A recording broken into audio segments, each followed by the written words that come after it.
morning, all of you. I am Sadhana Kumari from Mahatma Gandhi शिक्षण संस्थान दरभंगा। वर्ग तृतीय, विषय संस्कृत। बच्चों, कल मैंने आपको आपकी पाठ पुस्तक संस्कृत सरोवर से प्रथम पाठ, जिसका शीर्षक प्रार्थना है, उसे अर्थ सहित पढ़ाया था। आज मैं पुनः आपके द्वितीय पाठ के साथ प्रस्तुत हुई हूँ। आपके द्वितीय पाठ का शीर्षक है कर्ता कारकः। इस पाठ में भी मैं सर्वप्रथम शब्दार्थ को पढ़ाऊंगी। पहले मैं शब्दार्थ की जानकारी दूंगी, उसके उपरांत मैं आपको कर्ता के विषय में जानकारी प्रदान करूंगी। आइए देखते हैं सर्वप्रथम शब्दार्थ। शब्दार्थाः। इस शब्दार्थ में हम शब्द एवं अर्थों को पढ़ेंगे। संस्कृत शब्द का हिंदी अर्थ। किम। किम का अर्थ होता है क्या। पठति। पठति का अर्थ होता है पढ़ता है। ज्ञानम। ज्ञानम का अर्थ विद्या होता है। अर्जयति। अर्जयति का अर्थ है अर्जित करता है। बालकौ। बालकौ का अर्थ होता है दो बालक। क्रीडतश्च। क्रीडतश्च का अर्थ होता है और खेलते हैं। यह द्विवचन के लिए है। मल्लयुद्धम। मल्लयुद्धम का अर्थ होता है कुश्ती का खेल। वृष्टि। वृष्टि का अर्थ होता है वर्षा। सिंचतः। सिंचतः का अर्थ होता है दो सींचते हैं। यहाँ इसका अर्थ है सींचते हैं, पर यह द्विवचन के लिए प्रयोग किया गया है। वृक्षोपरि।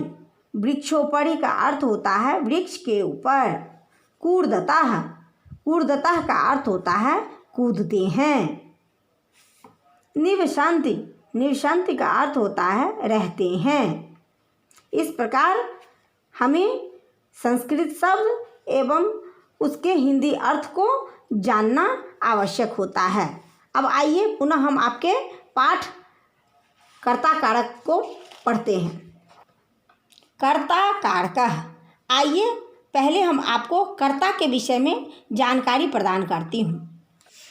क्रिया को करने वाले को कर्ता कहते हैं। कर्ता कारक के लिए प्रथमा विभक्ति का प्रयोग किया जाता है। इसका चिन्ह ने होता है। कभी कभी ने चिन्ह का लोप भी होता है। कर्ता शब्द संज्ञा या सर्वनाम कोई भी हो सकते हैं। आइए अब हम देखते हैं कर्ता कारक के रूप। कर्ता कारक। आइए उसके रूपों के बारे में जानते हैं। कर्ता तीनों पुरुषों में, लिंगों में एवं तीनों वचनों में होते हैं। पुरुष प्रथम पुरुष, मध्यम पुरुष एवं उत्तम पुरुष होते हैं। प्रथम पुरुष को अन्य पुरुष भी कहा जाता है। प्रथम पुरुष होते हैं जिसके विषय में हम बात करते हैं। मध्यम पुरुष वे होते हैं जो हमारी बातों को सुनते हैं, यानी श्रोता होते हैं। और उत्तम पुरुष को वक्ता कहते हैं, जो बोलते हैं और उसे वक्ता कहते हैं। ये होते हैं उत्तम पुरुष। अब लिंग के बारे में जानते हैं। संस्कृत में लिंग तीन होते हैं, पुल्लिंग, स्त्रीलिंग एवं नपुंसक लिंग। प्रथम पुरुष में तीनों लिंग आते हैं, पुल्लिंग, स्त्रीलिंग एवं नपुंसक लिंग। आइए पहले हम प्रथम पुरुष के तीनों लिंगों एवं वचनों के साथ संज्ञा और सर्वनाम की जानकारी प्राप्त करते हैं। पुल्लिंग। पुल्लिंग पुरुष जाति का बोध कराता है और उसका पुल्लिंग शब्द है बालक। बालक संज्ञा शब्द है जो पुल्लिंग के अंतर्गत आता है और उसके स्थान पर प्रयोग किए जाने वाले सर्वनाम शब्द हैं सः। संज्ञा शब्द जो बालक है उसके तीनों वचनों में ये रूप हैं। बालका एक वचन में, बालको द्विवचन में और बालका बहुवचन में। इसी तरह से इस बालक संज्ञा शब्द के सर्वनाम शब्द रूप हैं सः, तौ एवं ते। अब स्त्रीलिंग। स्त्रीलिंग वह शब्द है जो स्त्री जाति का बोध कराते हैं। स्त्रीलिंग शब्द का रूप है, शब्द है बालिका और उसका सर्वनाम रूप होता है सा। ये तीनों वचनों में है बालिका, बालिके, बालिकाः। स्त्रीलिंग का तीनों, बालिका शब्द का तीनों रूप वचन है, बालिका, बालिके, बालिकाः, और इसके सर्वनाम शब्द रूप हैं सा, ते, ताः। अब आते हैं नपुंसक लिंग पर।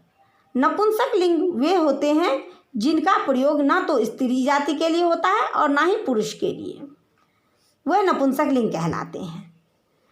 नपुंसक लिंग शब्द हैं फलम, यह भी तीनों वचनों में है। इनके रूप हैं फलम, फले, फलानि। इनके रूप हैं फलम, फले एवं फलानि। फलम एक वचन, फले द्विवचन एवं फलानि बहुवचन में। नपुंसक लिंग फलम के सर्वनाम शब्द रूप हैं तत्, ते, तानि। तत् एक वचन, ते द्विवचन एवं तानि बहुवचन। अब आइए हम मध्यम पुरुष को जानते हैं। मध्यम पुरुष जो श्रोता होते हैं वे स्त्रीलिंग एवं पुल्लिंग के लिए युष्मत् शब्द का प्रयोग होता है, जिसका शब्द रूप है त्वम, युवाम एवं यूयम। स्त्रीलिंग और पुल्लिंग के लिए युष्मत् शब्द का प्रयोग होता है। मध्यम पुरुष के स्त्रीलिंग और पुल्लिंग के लिए युष्मत् शब्द रूप का प्रयोग होता है, जो होता है तीनों लिंग वचनों में त्वम, युवाम एवं यूयम। त्वम से तुम एक, युवाम से तुम दोनों, और यूयम तुम सभी। यानी एक वचन में तुम एक, त्वम, तुम दोनों, युवाम, और बहुवचन में तुम सभी, यूयम। यह होते हैं युष्मत् शब्द रूप जो मध्यम पुरुष है। अब आते हैं उत्तम पुरुष जो वक्ता होते हैं। उसका शब्द रूप होता है अस्मत्। अस्मत् यानी मैं। यह भी स्त्रीलिंग और पुल्लिंग में अस्मत् यानी अहम, आवाम और वयम ही होते हैं। अहम से एक वचन, आवाम दो वचन, द्विवचन एवं वयम से बहुवचन का प्रयोग होता है, बहुवचन होते हैं। अहम मैं एक, आवाम हम दोनों, और वयम हम सभी। इस प्रकार से हम क्रिया को जाने। जो क्रिया किसी कार्य का करना या होना कहलाता है, और कर्ता जो उस क्रिया को करने वाले होते हैं उसे कर्ता कहते हैं। बच्चों, इस पाठ में पहले मैंने आपको कर्ता के विषय में जानकारी दी कि क्रिया को करने वाले को कर्ता कहते हैं और इसका चिन्ह ने होता है, और उसके कर्ता कारक के रूपों को भी मैंने आपको समझाया, पुरुष के बारे में बताया, लिंग के बारे में बताया एवं इसके तीनों वचनों के बारे में मैंने आपको जानकारी प्रदान की है। अब आगे की जानकारी आपका जो यह द्वितीय पाठ है उसको लेकर मैं फिर से उपस्थित होंगी। तब तक के लिए धन्यवाद।